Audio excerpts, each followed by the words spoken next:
Hello children, welcome to असा education. आज हम कर रहे हैं chapter challenges of nation building, political science book grade 12 से। Challenges for the new nation. अब नए नेशन के चैलेंजेस क्या थे? At the hour of midnight on 14-15 August 1947 India attain independence. 14-15 अगस्त की जो आधी रात थी, जो मिडनाइट होती है 1947 में, उस दिन इंडिया को आज़ादी हासिल हो गई। Jawaharlal Nehru, the first Prime Minister of Free India, addressed a special session of the Constituent Assembly that night. उसी रात को भारत के पहले प्रधानमंत्री जवाहरलाल नेहरू ने एक स्पेशल सेशन जो है उसको एड्रेस किया कॉन्स्टिट्यूएंट असेंबली के। This was the famous tryst with destiny speech that you are familiar with. आप इस जो स्पीच थी उससे भली भांति परिचित हैं। ये very famous are tryst with destiny speech थी। This was the moment Indians had been waiting for. इस क्षण का इंडियंस बहुत बेसब्री से इंतजार कर रहे थे। You have read in your history text books that there were many voices in our national movement. History की जो टेक्स्ट बुक्स हैं उसमें भी आप कई पढ़ चुके हो कि नेशनल जो मूवमेंट था, राष्ट्रीय आंदोलन था, इसमें कितने लोगों ने जो है एक योगदान दिया था, अनेक लोगों की आवाज थी। But there were two goals almost everyone agreed upon. पर दो लक्ष्य थे जिसके लिए हर कोई एग्री कर रहा था। One, that after independence we shall run our country through democratic government, कि जब हमें आज़ादी मिल जाएगी तो हम अपनी कंट्री को जो है वो डेमोक्रेटिक गवर्नमेंट की तरह चलाएंगे, यानी कि एक लोकतंत्र बनाएंगे। And two, that the government will be run for the good of all, particularly the poor and the socially disadvantaged groups. और दूसरा, गवर्नमेंट जो है वो सबकी भलाई के लिए काम करेगी, खासतौर से जो गरीब लोग हैं या जो सामाजिक तौर पर पिछड़े लोग हैं जिनको बहुत ज़्यादा फैसिलिटीज नहीं मिलती हैं, उन ग्रुप्स के लिए काम करेगी। Now that the country was independent, the time had come to realize the promise of freedom. अब जब कंट्री आज़ाद हो गई तो समय आ गया था कि अब हमने जो एक प्रॉमिस किया था फ्रीडम के लिए, उस चीज़ को पूरा किया जाए। This was not going to be easy. India was born in very difficult circumstances. आसान नहीं था इतना, क्योंकि इंडिया जो है एक बहुत ही मुश्किल हालत में जो है उसको आज़ादी मिली थी। Perhaps no other country by then was born in a situation more difficult than that of India in 1947. कहने को और कोई भी कंट्री इस हालात में जो है एक अपने आप को आज़ादी नहीं मिल पाई थी, इसको जितनी मुश्किल हालातों में 1947 में इंडिया को आज़ादी हासिल हुई थी। Freedom came with the partition of the country. जब इंडिया को आज़ादी मिली तो कंट्री जो है वो दो पार्ट्स में डिवाइड हो गया। This year 1947 was a year of unprecedented violence and trauma of displacement. अब ये जो साल था 1947, ये एक ऐसी हिंसा का था साल जिसको किसी ने सोचा नहीं था, या जो एक जगह से दूसरी जगह लोगों का शिफ्ट होना था उसका एक जो सदमा था उसको भी इस साल झेलना पड़ा। It was in this situation that independent India started on its journey to achieve several objects. अब ये वो हालात थे जिसमें एक आज़ाद भारत शुरू कर रहा था अपना वो सफर जिसमें उसको बहुत सारे ऑब्जेक्टिव्स को हासिल करना था। Yet the turmoil that accompanied independence did not make our leaders lose sight of the multiple challenges that faced the new nation. अब कहने को इतना ज़्यादा कंफ्यूजन था, इतना ज़्यादा क्योस था जो हमें एक आज़ादी के साथ साथ मिला था, लेकिन तब भी हमारे जो लीडर्स थे उन्होंने जो अपना एक चैलेंज था उनके सामने, इतने सारे चैलेंजेस जो थे कि उनका एक नया नेशन बनेगा तो उनको बहुत चीज़ें अभी फेस करनी है, उससे उनका जो ध्यान था वो नहीं हटा। 3 challenges. Broadly, independent India faced 3 kind of challenges. अब 3 मुख्यतः चैलेंजेस थे जो एक आज़ाद भारत को फेस करने थे। The first and the immediate challenge was to shape a nation that was united yet accommodative of diversity in our society. सबसे पहला जो चैलेंज था एकदम से जो उनको पूरा करना था वो ये था कि नेशन को एक राष्ट्र बनाना है, मतलब एक उसको यूनाइट करना है, क्योंकि हमारा जो समाज था उसमें बहुत ही डाइवर्सिव लोग रहते थे, यानी कि अलग अलग भाषाओं को मानने वाले, अलग अलग क्षेत्र के लोग रहते थे, तो उनको कहना चाहिए एक लाना था। India was a land of continental size and diversity. अब कहने को इंडिया जो है एक कॉन्टिनेंटल साइज की जमीन थी, लेकिन बहुत ज्यादा भिन्नता थी। It's people spoke different languages and follow different cultures and religions. यहाँ पर हर कोई अपनी अलग भाषा बोलता था, अलग कल्चर और रिलीजन को फॉलो करता था। At that time, it was widely believed that a country full of such kind of diversity could not remain together for long. और उस समय ये सबका मानना था, विश्वास था कि एक कंट्री जिसमें इतनी भिन्नता है वो बहुत लंबे समय तक साथ नहीं रह पाएगी. The partition of the country appeared to prove everyone worst fears. और ये जो कंट्री का विभाजन हुआ, इससे पहले ही जैसे कहते हैं जो डर था उसकी शुरुआत हो गई थी. There were serious questions about the future of India. India के भविष्य को लेकर बहुत सारे गंभीर सवाल थे. Would India survive as a unified country? क्या इंडिया जो है वो आगे चल पाएगा एक कंट्री बनके? Would it do so by emphasizing national unity at the cost of every other objective? क्या जो है हम राष्ट्रीय एकता को जो है जोर दें अगर, तो उसके लिए क्या और जो बाकी ऑब्जेक्टिव्स हैं उनकी कीमत पर हम राष्ट्रीय एकता को जोड़ दें? Would it mean rejecting all regional and सब नेशनल आइडेंटिटीज? इसका मतलब क्या है कि अगर हम राष्ट्रीय एकता को बल दे रहे हैं तो हम बाकी और जो क्षेत्रीय या सब नेशनल आइडेंटिटीज हैं उनको इग्नोर कर रहे हैं. And there was an urgent question. फिर एक और सवाल था, how was the integration of the territory of India to be achieved? कैसे हमारी इंडिया की एक अखंडता जो है उसको हासिल किया जाए. The second challenge was to establish democracy. अब दूसरा चैलेंज क्या था? लोकतंत्र जो है स्थापित करना. You have already studied the Indian Constitution. Indian Constitution जो है यानी भारतीय संविधान के बारे में आप पढ़ चुके हो. You know that the Constitution granted fundamental rights and extend the right to vote to every citizen. हमारे कॉन्स्टिट्यूशन में क्या है कि सबको एक मूल अधिकार दिए गए हैं और राइट टू वोट दी गई है हर एक नागरिक को. India adopted representative democracy based on the parliamentary form of government. अब इंडिया ने जो है एक जो व्यक्त करने वाला होता है, एक्सप्रेसिव डेमोक्रेसी होती है, उसको यानी कि रिप्रेजेंटेटिव डेमोक्रेसी कहना चाहिए कि आपकी एक ग्रुप को कोई रिप्रेजेंट करेगा. तो ऐसी डेमोक्रेसी जो है लोकतंत्र को जो है पार्लियामेंट्री फॉर्म ऑफ गवर्नमेंट के तहत उन्होंने अपनाया. These features ensure that the political competition would take place in a democratic framework. तो ये जो फीचर्स थे ये इस बात का इंश्योर करते थे कि जो भी राजनीतिक तौर पे कंपटीशन होगा वो एक लोकतांत्रिक फ्रेमवर्क में होगा. A democratic constitution is necessary but not sufficient for establishing a democracy. एक लोकतांत्रिक संविधान जरूरी है पर काफी नहीं है लोकतंत्र को स्थापित करने के लिए. The challenge was to develop democratic practices in accordance with the constitution. Challenge क्या था कि आपको चीजें भी लोकतांत्रिक ढंग से करनी पड़ेगी संविधान के अनुसार. The third challenge was to ensure the development and well-being of the entire society and not only of some section.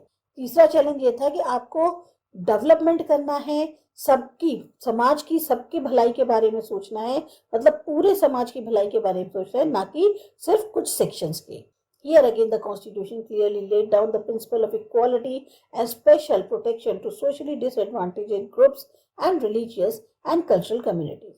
अब यहाँ पर संविधान ने फिर जो है बिल्कुल सीधे तौर पे एक तरह से स्थापित कर दिया कि सबके लिए है प्रिंसिपल ऑफ इक्वालिटी और खास तौर से प्रोटेक्शन दिया जाएगा उन लोगों को जो सामाजिक तौर पे कम सुविधा पाते हैं, डिसएडवांटेज ग्रुप्स हैं या जो रिलीजियस और कल्चरल कम्युनिटीज हैं उनको. The Constitution also set out in the directive principles of state policy the welfare goals that the democratic politics must achieve. अब संविधान में उन्होंने directive principles of state policy में भी जो है पूरी तरह से सेट कर दिया कि क्या वेलफेयर गोल्स होंगे जो डेमोक्रेटिक पॉलिटिक्स में हमें अचीव करने हैं. The real challenge now was to evolve effective politics for economic development and eradication of poverty. सबसे बड़ा चैलेंज जो था वो ऐसी नीतियों को लाना जिससे आर्थिक विकास हो और गरीबी जो है वो पूरी तरह से समाप्त हो जाए.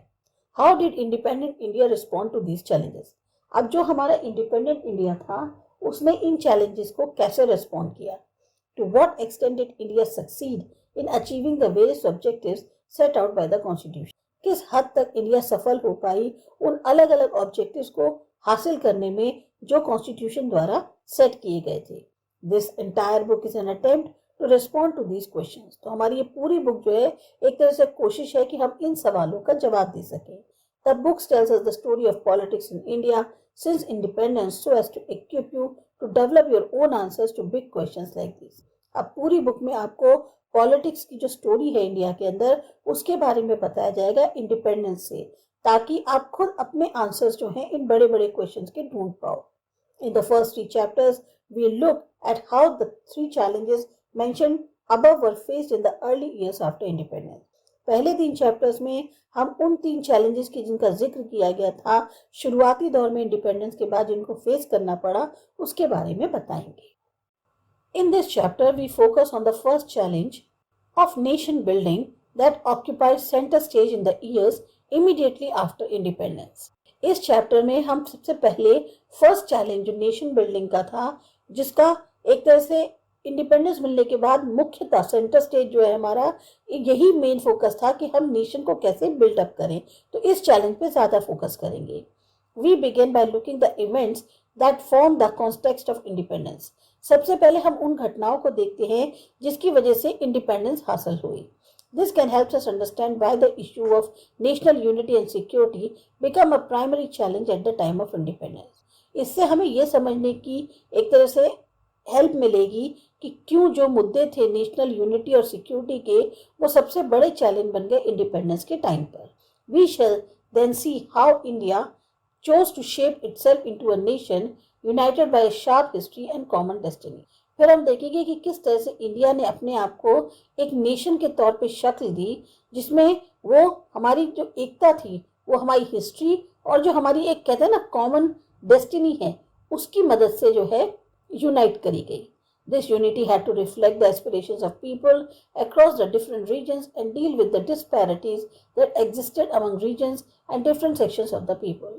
अब ये जो यूनिटी थी ये ऐसी यूनिटी होनी चाहिए थी जिसमें सभी लोगों की आकांक्षाओं को एक तरह से दिखे कि हाँ हमारी भी इसमें आकांक्षाएं पूरी होंगी. भले ही वो सब अलग अलग रीजन्स के थे और साथ ही साथ जो अलग अलग रीजन्स थे उनमें भी आपस में जो मतभेद थे या अलग अलग सेक्शंस जो थे लोगों के उनको भी सबको इस तरह से लेके चलना था कि ये जो यूनिटी है ये सबको एक कर सके. In the next 2 chapters we shall turn to the challenge of establishing a democracy and achieving economic development with equality and justice. अगले 2 चैप्टर्स में हम जो चैलेंज है कि एक डेमोक्रेसी एस्टैब्लिश करी जाए उसके बारे में पढ़ेंगे.